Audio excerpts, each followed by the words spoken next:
Hey everybody, it's Kevin Carr from the Movement is Medicine podcast. Welcome to episode number 9.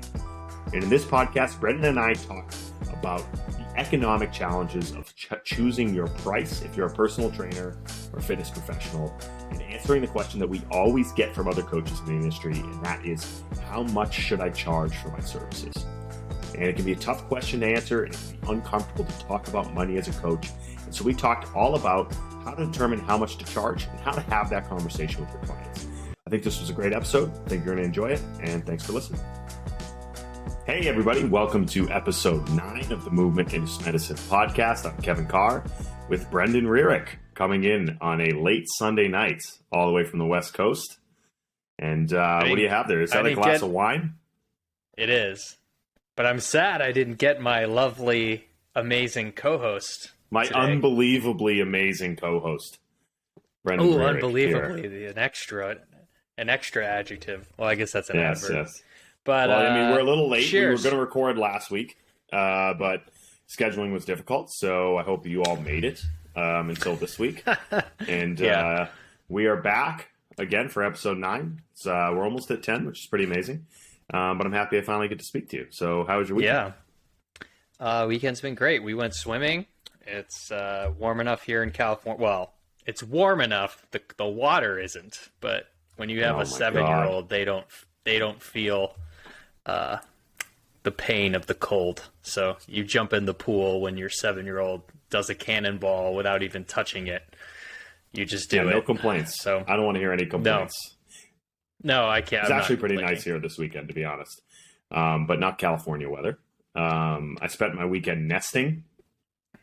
Ooh, getting I ready like for that. baby arrival, getting rid of things, shedding things from my house and donating them and throwing them out and recycling them, various things. You realize how much stuff you can get rid of when you have to make space for another human, which is actually really, really nice. And then I actually followed that up by bringing more things into my house, whether they were donated by family or if they were things given to us from our registry, and building furniture. I built a lot of furniture as of late. So I did a lot of that. And IKEA? Yeah, that was about it. IKEA? We had a great time, actually. I should talk about this right off the bat. Saturday night. Yeah, we went to the Mike Perry's fundraiser at Skill of Strength. So those of you who don't know who Mike Perry is, he's an amazing strength coach, someone Brendan and I have been friends with and known for a long time now. You've known Mike for over 10 years. You worked with Mike way back in the day at Athletic Evolution. And so for those who don't know, Mike just got through with a battle over the last year and a half of with colon cancer. And we're really happy to say he's come out the other side looking great, feeling strong, and got through it. It was a tough battle. But in that, he has started the first of what's going to be an annual fundraiser for the Colon Cancer Foundation. And he had a really great event at his gym on Saturday night where we raised a lot of money. He got a lot of people involved. They did an amazing job. They threw it together in a short period of time, like over the last month or so. They did a seminar with Brett Jones, Brett Jones, Derek Chrysler at Skill of Strength.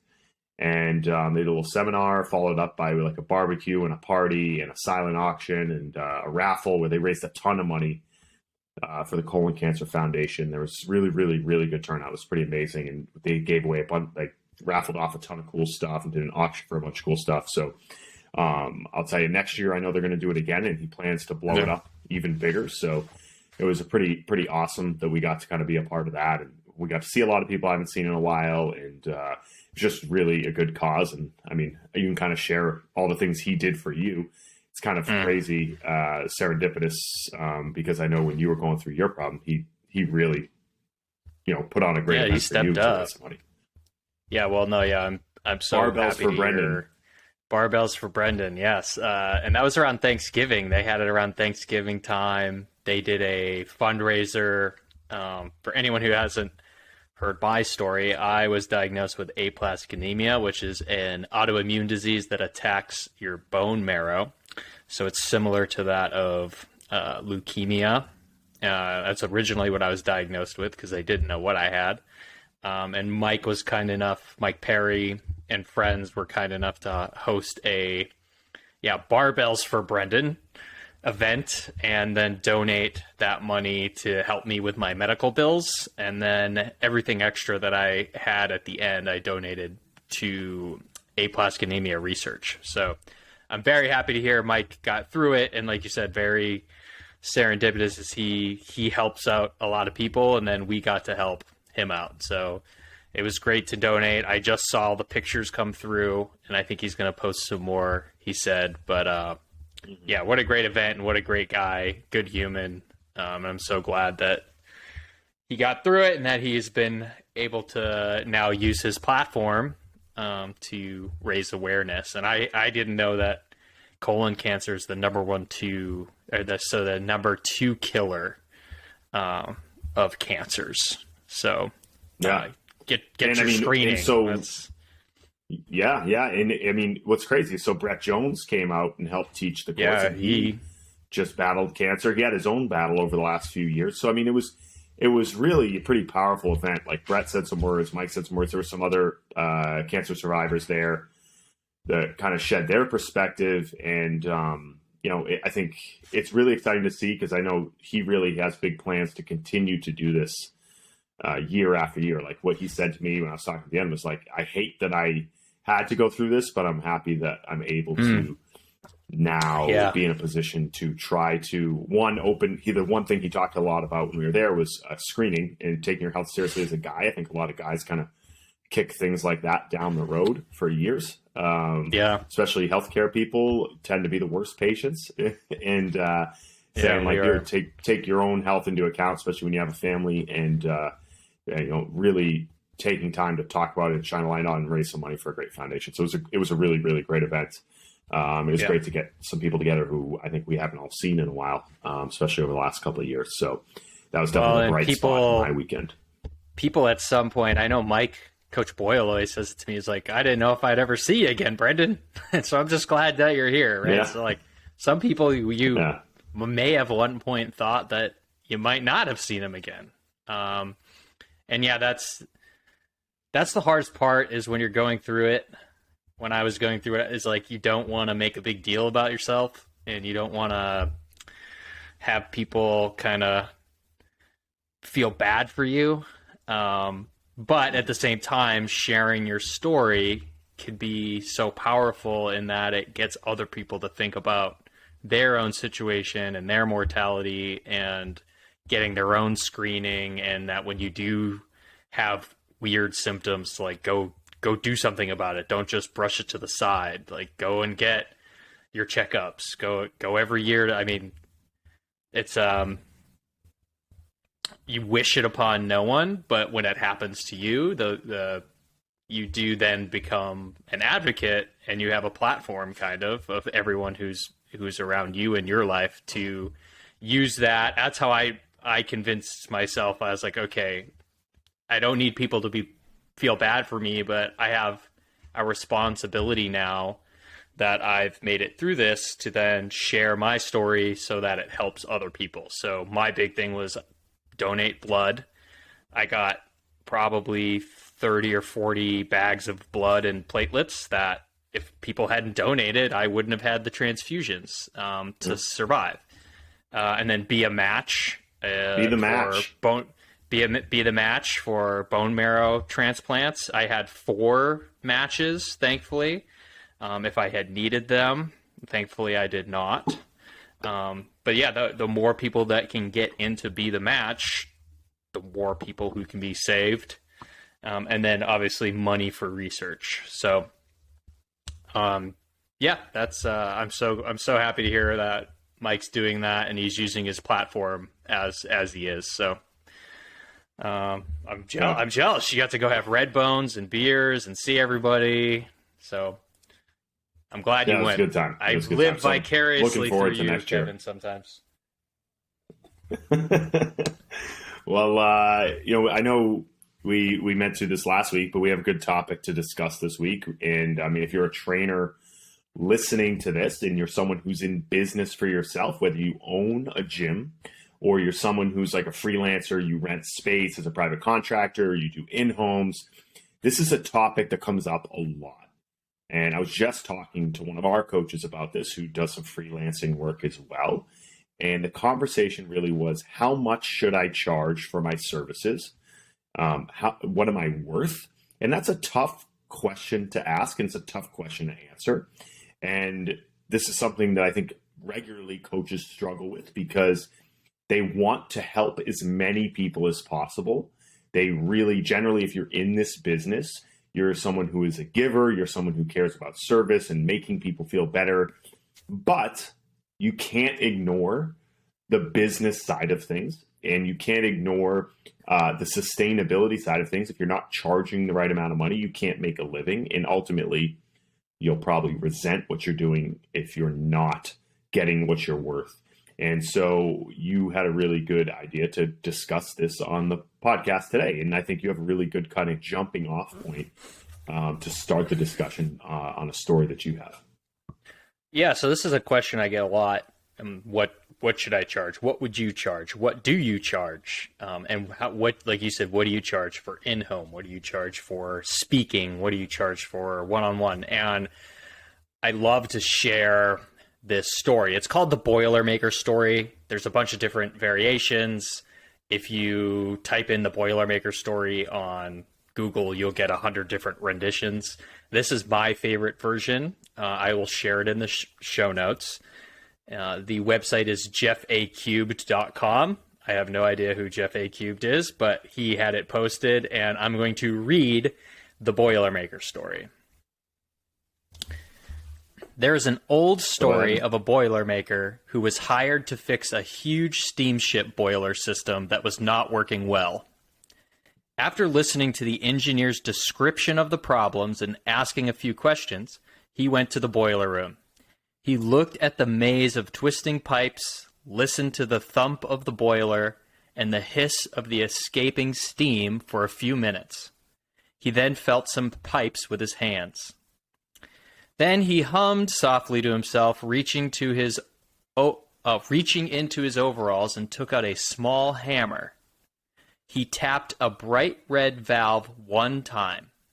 Immediately, the entire system began working perfectly, and the Boilermaker went home.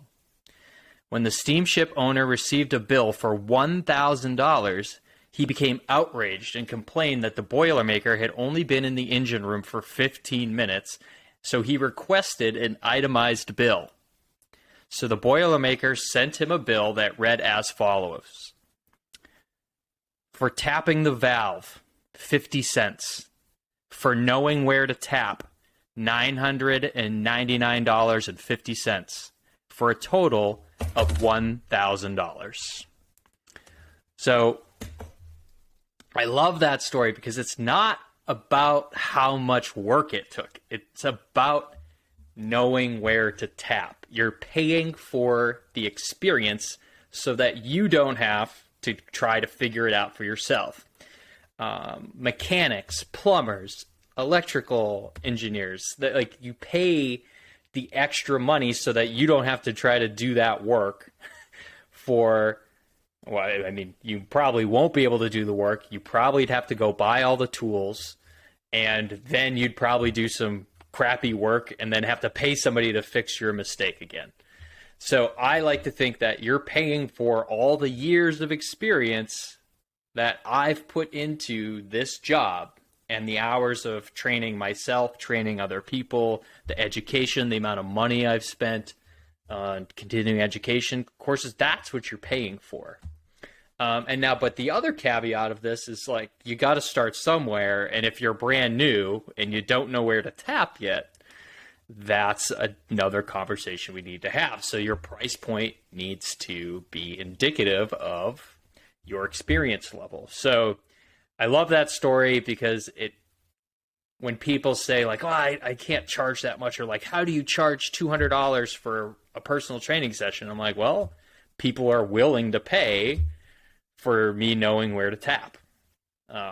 Because if I can do it in 15 minutes, why would you pay somebody that it's going to take 8 hours and might not be able to do it? I much rather pay that money up front. So yeah, that's the Boilermaker story. And to the knowing where to tap thing that you talk about. I mean, especially now, information, there's no shortage of the ability to get information. Maybe not to be an engineer or a Boilermaker, but to be a trainer or to do a lot of the handyman things around your house. Like if you want to do some light plumbing work or do some carpentry work, you can go on YouTube and figure out how to do 99% of the low risk things probably around your house. But most people will probably fuck it up if they try to do it on their own. And so you hire somebody for the peace of mind and for your time, because you're buying your time back. And so like for someone who wants to train themselves, like they could find all the information that they probably need to build a program, but they don't have the experience on how to apply it, nor do they want to spend the time to figure out how to learn to do it. So they're paying you to get their time back and for the peace of mind to do it. And again, the more you can give that person the peace of mind, their assurance, so that's your reputation, your experience, your ability to communicate, the more valuable you become to them. And so you think about your cost of your services is really a result of your demands, your competing demands, how many people want your business, your past experience, the quality of your services, how easy is it for them to book you, and how seamless is it is for you to communicate and for them to come and see you, and your overall costs for you doing business. What costs do you incur as the practitioner to do that job? So all of those things are going to weigh into what you charge for your services. And if you can look honestly at your experience, your competing demands, how long of a wait list do you have, or how many people are asking you to work with them? If you can look at the quality of the work that you do and then your costs that you incur to do that job and say, like, this is what I'm worth, then you should charge that amount. Because ultimately, economics often take care of themselves, right? If you're charging $500 a session and you're getting $500 a session and you're busy all day, then you should keep charging $500 a session. But if you're charging that much money and you have nobody looking to train with you, then maybe you have to lower your price point, right? And so I think like if there's a line out the door for someone to work with you, keep charging what you're charging and charge more, because then you could probably work less. And I've had this conversation with coaches in the past. I've said, like, make sure that you're going to charge a rate that you're happy with, so that a month or two down the road, you don't resent doing the work that you're doing. Because often I've had people who are coaches kind of lowball themselves, and then they get busy, and then they're upset because they feel like they're not getting paid what they're worth. But you're your own boss. You chose that pay rate. You chose that salary. You chose that rate. And then you have to go back and raise your rates. And that's not always an easy conversation to have. So make sure that you take an honest look at your experiences and your services and your costs, and that you're going to get the right rate for yourself that's not going to price gouge someone or be obscene, but is the right price for the services you're going to provide and that you're comfortable with and they're comfortable with. It is always easier to go lower or give a discount than it is to go up on somebody. So like you're saying, start high, and if they balk at it and you're not busy and you can fit that person in and you like this person, you're the boss. So you can make a discount up on the fly. I do that sometimes when athletes are like, well, I really want to train here. I can't afford that price point right now. I mean, if I don't have that spot available, or I have someone else who can pay it, I might have to say, well, you come back when you can, or maybe there's something else we can do. Or I can say, hey, 20% off. It's $80 an hour instead of 10, instead of 100, right? So it's way easier to go down than it is to, like you're saying, go up on them in 2 to 3 months from now. Exactly. I'll add that don't forget people are paying or to rent your equipment. So they're not only just paying for you, like when they come to my house to work out in the gym that I have in the garage, they're effectively renting the space for the hour, which includes the equipment, which includes me as the, we'll say, quote unquote expert. And and I think you said this in the beginning about information overload. We are now at a point with information that people will pay you a lot of money to filter the information for them. I get paid more money per year to filter information for people than I do for actually training them. I'll use the example. I was working with somebody. I charged him $200 for a 2-hour conversation. I'll talk about my price points in a bit here, just to give people an idea of how it works. And I was saying, like, he just wanted to help his daughter with her ACL. And he was reading a lot of conflicting information. He's seeing stuff in many different places, hearing many different things. And he's like, listen, like, can you just point me like in the right direction and help me out with this program? And I said, sure. So I gave him all the information that I wanted him to read. Just read these 4 or 5 articles, and then we'll build her program out together from here. And all I'm doing is, like you said, the information's out there, but he's paying me to filter it to make sure he does the right thing. So it's no longer like it was 25 years ago, as we couldn't get our hands on this information. Now it's, I'm drowning in information. Can you tell me what is just noise? And then what do I actually need to be able to get to my end goal? So I literally have people who are just paying me to filter information for them, not just give them information. Yeah, and like, again, they're buying their time back because they could find the information, they could dig through it, but what they're saying is, I'm going to pay Brendan $200 for 2 hours instead of spending 10 hours reading blogs and going through Instagram and trying to find out the right way to do things. And they look at you because of the work that you've done, like you said, your experience, the Boilermaker, the years of your experience. And they're saying, I trust this person based on their history, their credentials, their brand, to find the right information for me, and they're going to pay you. And for them, it's going to be much more cost effective from a time standpoint. And if you think about most of the people who probably consume personal training, it's not a cheap service by any means, no matter really what you charge. They want their time. They value their time. And so for you, they're buying their time back to get the results they want in the best amount of time or in the most efficient way possible. And so if you continue to remind yourself of that, then you have to think of it the same way. You're charging for your time and giving them the service that they're looking for. And so that's why you should charge a premium. And again, you don't price gouge. Look at the comparable rates in your area because everywhere you live is going to be a little bit different. You can't charge the same in some states or some cities as you can in others.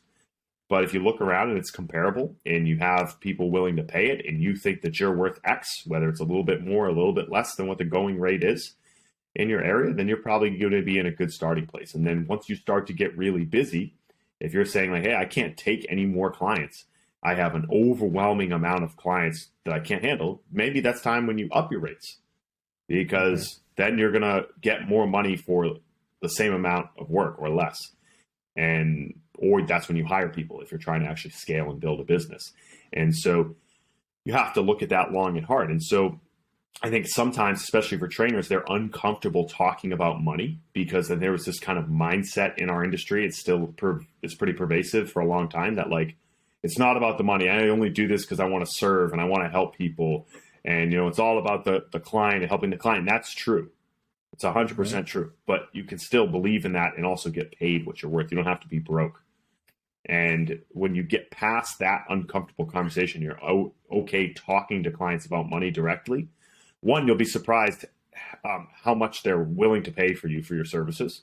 If you're confident and you give them what they want and provide a great service, it's not going to be as uncomfortable of a conversation as you think it is. And the people who don't want to pay you will leave, and you'll be you'll end up staying with the customers who do value you. So if they're not willing to pay you a reasonable rate that you believe in for your services anyways, that person's not a good fit. And they're probably not going to be a good fit anywhere. And they're going to complain no matter what the price is. Like you could charge 200 or you could charge 100 and they're going to want a discount. And so, I mean, we've done it long enough to see them. So charge what you know you're worth. And especially if you're a business owner and you have people working under you and you're determining the rates for them, realize what you charge for your business affects their livelihood. And so if you're the type of business owner who wants to be the cheapest in town, then your trainers are probably the brokest in town. And so you need to charge a competitive rate in order not just to pay your bills at your building and keep the lights on and everything, and to pay yourself, but also to pay the people beneath you. And so you got to look at it from a larger economical standpoint, and the trickle down that happens if you're a business owner as well. So I always tell people, don't be afraid to charge what you're worth. Don't be afraid to stick to what you're worth as long as it's fair and reasonable based on the environment that you're working in. And when you do that and you have enough people paying that premium price, it allows you more freedom and opportunity to offer opportunities at a lower price to somebody who might not be able to afford it. Or I'll use the football team as an example. I work with the high school football team 4 days a week pro bono. I get paid $1,000 for the entire year. So that's like literally like 3 cents an hour because I'm there 8 hours a week all year long for $1,000. So, but the reason why I can do that is because I charge the premium for my other clients who can't afford it, right? So the school can't afford it. I want to work with football again. I want to work with these high school kids. I love it. I enjoy it. It's marketing for me too. So there's a little bit of selfishness there as well. But I really enjoy it and I love working with the kids and they don't need to pay me. So I charge that premium, that $100 an hour, because it allows me to do stuff like that. So, and I do have one athlete that pays $17.50 a session because that's what they can afford. That's the deal we worked with. They came to me. I wanted to help them. They pay for it themselves as a 16-year-old kid. And if they're going to get up at 7 a.m. to show up before school and pay for their own sessions, I'm only going to charge them $17.50 because I'm the boss and I can do that. So again, you can make those discretions, but I wouldn't be able to make a living or live where I do charging everybody $17.50 or doing it pro bono. So again, you get busy, you charge your premium to have the opportunity to do that stuff later. It's not a good way to start, but it's a nice way to, help people out, but also fill maybe that void you have that I always have to charge a lot of money in order to help people. You don't. You can help people without charging a lot, but you are at some point going to have to make enough money to live the life you want to live. And that brings me to my next point, which I believe it was Alan Cosgrove that I heard this from, but they always do this exercise in I believe it's in their mentorship program, or he's done it at his Perform Better talks, is write out like your he says perfect day. I like to go perfect month, because perfect month is more realistic to me. Like perfect day, I'm in Tahoe, drinking beers, hanging out on the beach, and then not moving all day. So like that's not a realistic way to live until I'm 80, although that would be nice. But I like to think of it in a month's term. So like, how many days a week do you want to work? What are your extracurricular activities you're going to do? What kind of house you're going to live in? What do you drive? Like, and after you have all that information, you can say like, okay, what do you need to make per month to actually live that lifestyle? And you might realize like it actually isn't as much as you thought it was. Or it might be way more than you thought it was. But from there, you can say like, okay, well, if I need to make $8,000 a month to live my lifestyle that I want to live, say I want to work 4 days a week for 10 hours a day, that means you would need to charge this much and have this many sessions with this many clients in order to make that amount per week to live your best month. So I love that exercise. If anyone's listening to this, like really think about like I love hiking. I love reading books. I love hanging out with my family. Like, this shit doesn't cost anything. The house that we live in does. The car that I need to go drive around does. I love to travel, so that's expensive. But books don't cost very much. Hiking doesn't cost anything. But basically, when you make money, you're getting freedom. So when I think of making money, money brings me freedom and opportunities to do things like lay down and read a book, go for a hike. So yeah, I think about this all the time. Like, what's my number that I need to live the lifestyle I want to live month to month? And then work backwards from there. So with our staff, like Steve and I hosted a staff meeting for our staff, like, and it was a couple weeks ago, and like I was talking to them like, hey, you guys are probably all doing or have just done your taxes. So you literally just looked at the exact amount of money that you made here last year.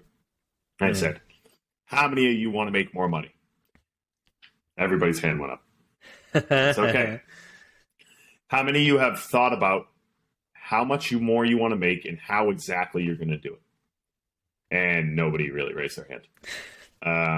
So what I said was like, listen, it's very simple. If you want to make $10,000 more next year, then what do you have to make? Like an extra $800 something a month? Just off the top of my head, right? Yep. And so if you do that, and that means you have to make like an extra $200 a week, which means you have to do maybe 8 more training sessions a week. And so you could just do 8 more one-on-ones, or you could do like 5 more 2-on-1s, or you could pick up start to do CFSC and teach like an extra course. You know, like there's, how can you break it down? The same way the cost would think, work backwards, or from where you want to be to what you have one to do. One in-home client is exactly. And so I said, $800 a month. I think a lot of times, especially with training, like if you can break it down to an hourly rate or a session rate, and you can say, okay, this is what I need to do to make X amount more money to be able to have the life that I want. Or like, I mean, I said to them all, like, unless you're all working like over 40 hours a week, which a lot of them aren't, then there's room for you to add more work.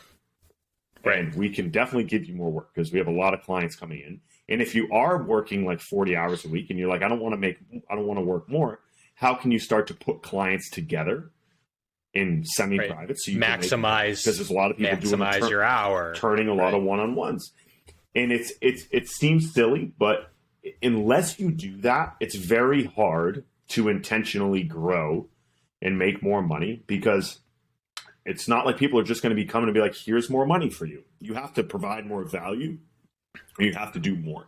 And so I said, like, if you're younger and you're not working a lot of hours yet, maybe you're working like 15 to 20 hours a week training right now because you just started. Okay, let's find more clients. Where can we fill them in, and how many more hours can we fill per week? If you're someone who's turning like 40 hours a week and you're doing all one-on-ones, you're probably making some pretty good money right now, but you want to make more. How can we condense it or find a way to continue to level you up within our organization, whether it's CFSC, whether it's the online coaching business, or something like that? How can we continue to build on that? And then let's work backwards from where you want to be. And it's an important exercise to do, because if you're not continually reevaluating each year, not just on the financial part, like on what kind of impact do I want to have? Like you said, the life, like what are the things that you value? Like, do I want to spend more time with my family? Do I want to work on some sort of hobby? That's also important. Where can you carve that into your daily, weekly, monthly routine or schedule? But you have to continually reevaluate that. And I think especially when you're coaching all the time, all of a sudden a year goes by and you did hundreds of sessions, thousands of sessions, and you're in the same place you were last January. And so if you're not continually intentionally trying to shift in one direction or the other, and you're going to always go through these phases. I could probably think of a dozen times you and I have felt like, okay, I care about different things in my life now than I did 5 years ago. And so maybe 10 years ago, I wanted to always have 30 sessions a week. I don't care about that anymore at all. I care much more about building something I care about, and I care much more about having time away from the gym. Whereas when I was like in my mid-20s, I didn't care about that at all. All I wanted to do was coach. And that's not to say I don't like coaching now, but my goals are different. And if I didn't continue to reevaluate that, I would still be doing like 40 personal training sessions a week. And I probably would be making money. I just wouldn't be that happy. And so we just talked to them about, make sure you're continually reevaluating and then having a conversation with us about how we can continue trending you in the direction that you want to go in to help you and to continue to serve the business. Because if you're working here, we value you being here in the first place. The other option is to increase your values and opportunities by improving your education or adding more expertise, so knowing where to tap. So just because you only have 20 clients a week and you're searching for more, but you don't have them yet, you got another 20 hours to increase your opportunities to tap and knowing where to tap. So there's also keep hustling, keep working, trying to find those clients, but also improve what you're worth by increasing your education and what you know. And that doesn't cost, yes, courses cost money, but again, there's so much free information out there. It doesn't have to cost you money. You can find podcasts, articles. You can just call and ask people questions. Go visit other gyms. They usually don't charge you to just go and visit and observe. You will only improve and increase your value over a long period of time. So it doesn't just have to be add more, because it might not pay off now, right, this year, but it's going to pay off 5 years from now. So, and I love that you said that I love the 7-year cycle, that every 7 years you kind of change as an individual. So 7 years old is kind of that breaking point between being a baby to being independent. 14, when you're a teenager, you hit puberty. 21, you can drink alcohol and your frontal lobe is at its peak. 28, all of a sudden now you're thinking a little more conservative and family. 35, you might have a family now. 42, then 49, you're hitting midlife crisis now. 56, so every 7 years, you're saying, what you value and what you want out of your life, dog years, is going to shift, and the way you work and maybe what you charge should also shift as well. I want to share with everyone so I mentioned the $100 an hour thing, and I don't know if you saw this strengthcoach.com question that we got, but it was what do you charge for online training? Do you charge a different price for Zoom sessions than you do for in-person sessions? And again, I do not, because if we're doing a Zoom session, you're still paying for knowing where to tap. You're paying for the expertise. You're paying me for the years. You're not paying me for the minutes. So I keep it really, really simple now. Everything is $100. And then I can navigate my price from 100. So 100 is what I can get here in California in Brentwood. So when I was in San Francisco, it was between 150 and 200, depending on what you wanted. But that's the price I could get in San Francisco. I can't get that out here. So like you said, where you live, your location will dictate what you can charge. Now, I keep it really simple from the standpoint, you want me to come to your house and you live 30 minutes away, that's a 1 hour round trip. It's a $200 session for an in-home. Or if you're an hour away and I'm doing an hour round trip, it's $300 because you're paying the second I get in my car, you're paying for that session. I like to do that with speaking too. So if I get asked to speak somewhere, if I leave my house on Friday at noon and I get home Sunday at noon, that's 48 hours. That's $4,800. I actually got that idea from Mike. I don't know if you remember sitting down with Mike in Brazil, but Mike said, I'm just going to start charging from the second I leave my front door until the second I get home. And I was like, that's genius. So yeah, I mean, obviously, if I was to stay for extra time on my own accord, that's on me. But the thought process is like, you are paying me for my time, regardless of what it is. Is it a phone call? Is it a consultation? Is it a training session? Is it a massage? My massages are $100 an hour. Is it speaking? So I keep it one flat rate.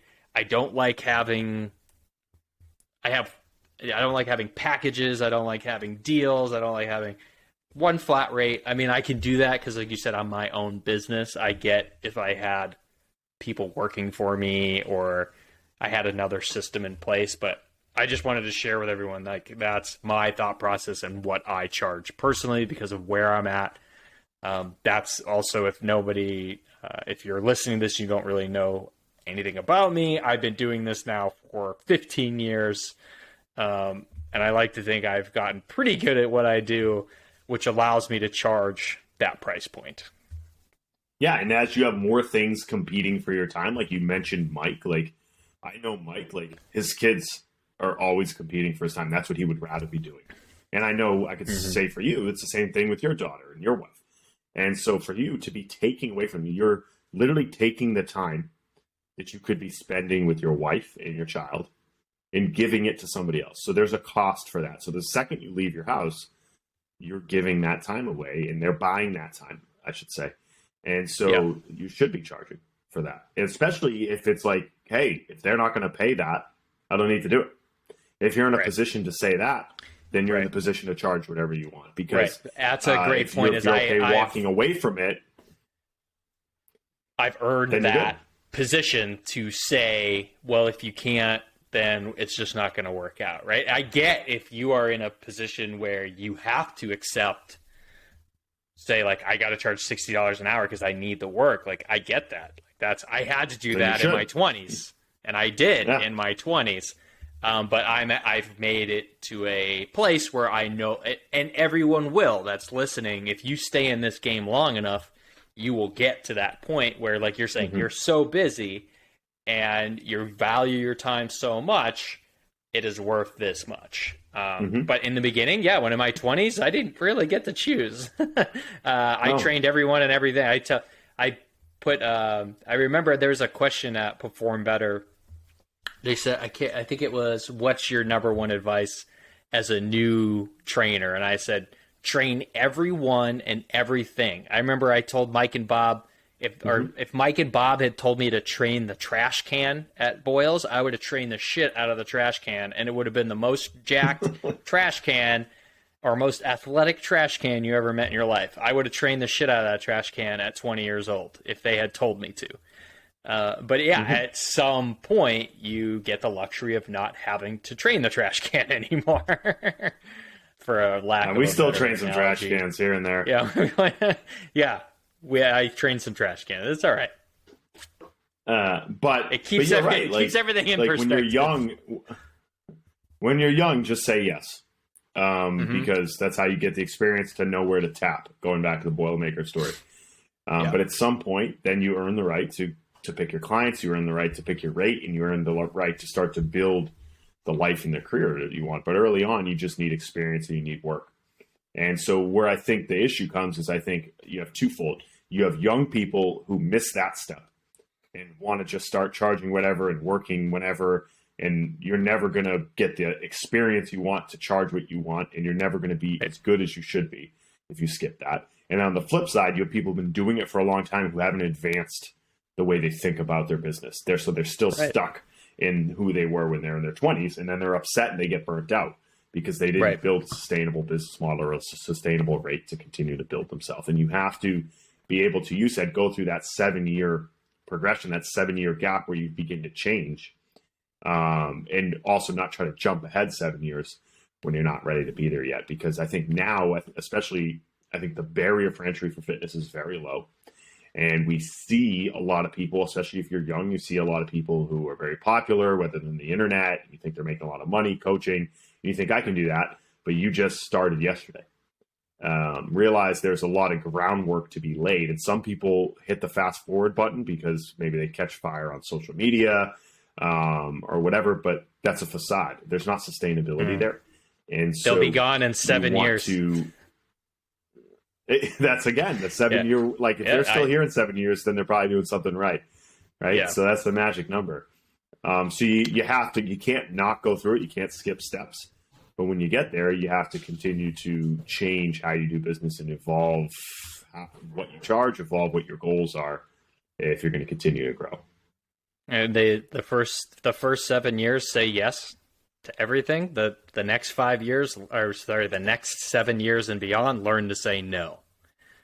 But you have to earn the right to say no by, I'll use the word suffer for the first 7 years. Like it's part of the journey. Mm-hmm. I mean, I don't know anybody in any career that doesn't go through like a phase the Tim like that. Ferriss, like I think about the Tim Ferriss anybody. 4-hour work week is a bunch of bullshit. I'm sorry. If you read Tim Ferriss's 4-hour work week, do you know how the book begins? It's all about how he spends the first 5 years of that company working 15 hours a day to get it to where it is. So he got to the 4-hour work week by busting his ass for the first 5 to 7 years for 14 hours a day. Like he didn't magically start by just working 4 hours a week. He got to 4 hours a week by busting his ass for the first 7 years. Like that's the that can be my issue with some of these books that embellish that work less, make more type of mindset. Like you only get there if you've built up those systems beforehand. But maybe we're just bitter. Too good to be true. It probably is. It probably is. Yeah. Well, I don't know. I don't have much more to add to that. It was a great discussion. No. We got to talk about our book this week. Do you have a book? I do. Ready? I came very prepared. So did I. This is the best. We didn't do this one, did we? Favorites. No. All right. Go for it. The reason why I brought this, The Power of Full Engagement by Jim Lohr and Tony Schwartz, is because I need to read this book again this year. I read it once a year, and I think I've read it for the last 5 years. I think was it so good. Ed Lippy? Ed Lippy recommended this to us. Recommended to us, yeah. So managing energy, not time, is the key to high performance and personal renewal. So, for example, you would think that like if I work out for 45 minutes, that's going to take 45 minutes away from my day that I could be doing something else. If we think of managing energy instead of managing hours, working out probably adds an extra 2 hours a day to your week because you have more energy. Going to bed on time and sleeping 7 to 8 hours, even though you're in bed for longer, adds more energy throughout the week in order to do more work and get better work done. So that's the other thing they talk about is like, if you take 4 hours to do something that could have taken you 1 hour if you had the energy to do it, you wasted a bunch of time. So yeah, you got it done, but you could have done it. And I mean, it's exactly what we just spoke about. Paying somebody to do something in an hour, if it takes you 3, the opportunity cost, it's more valuable for you to just spend the money for somebody who has the equipment and the tools and they can do it in an hour instead of you going to rent and buy the equipment and then spend 3 to 4 hours trying to figure it out and praying with your fingers crossed that you got it done correctly, which you may or may not, right? So it's the same thing. So managing energy is more important than managing your schedule.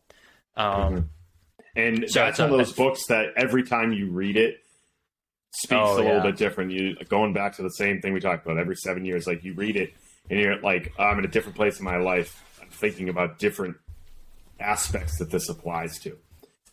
Because I've read it, same thing, a few times and gone back and been like, that's a lesson I needed to hear right now. And it's not the same thing I thought about when I read it the last time.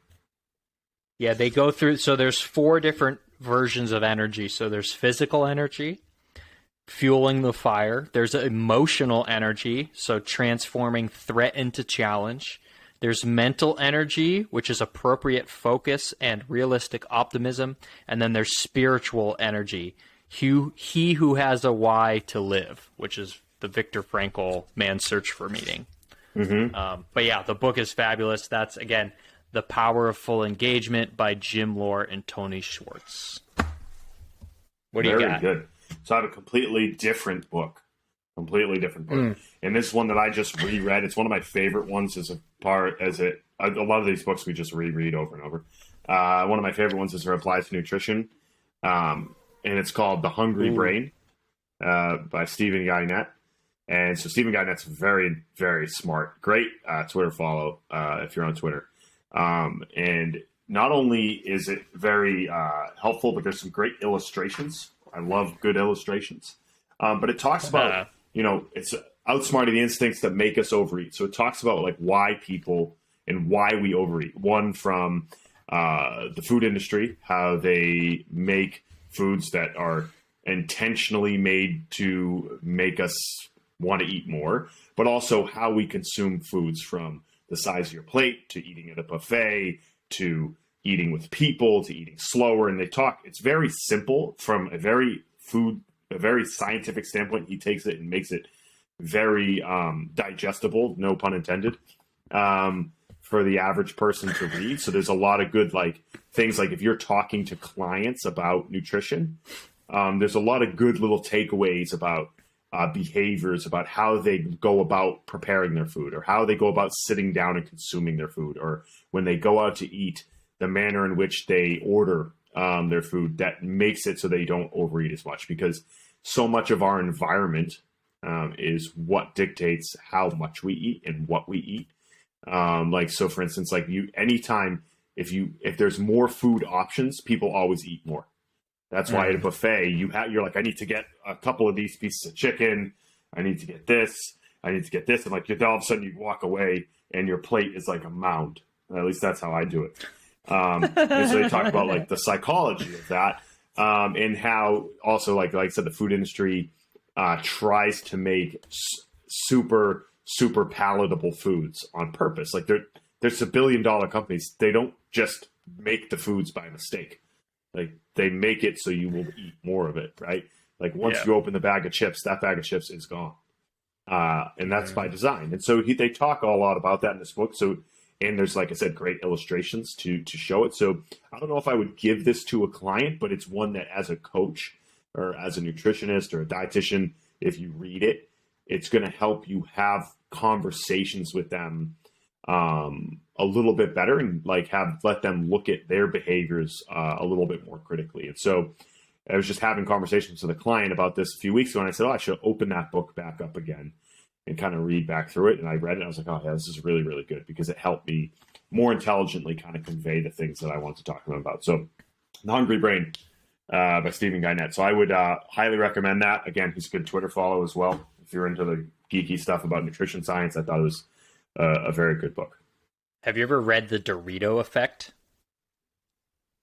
No, but I think I would like it, because I like Doritos. So, yeah, it's well, the whole entire book is about how the food industry, like you said, spends billions of dollars to create foods that you literally can't stop eating.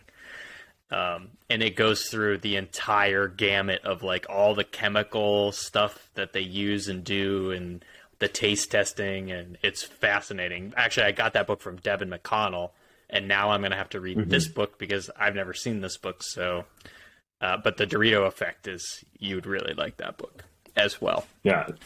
And I think most clients don't really realize that, right?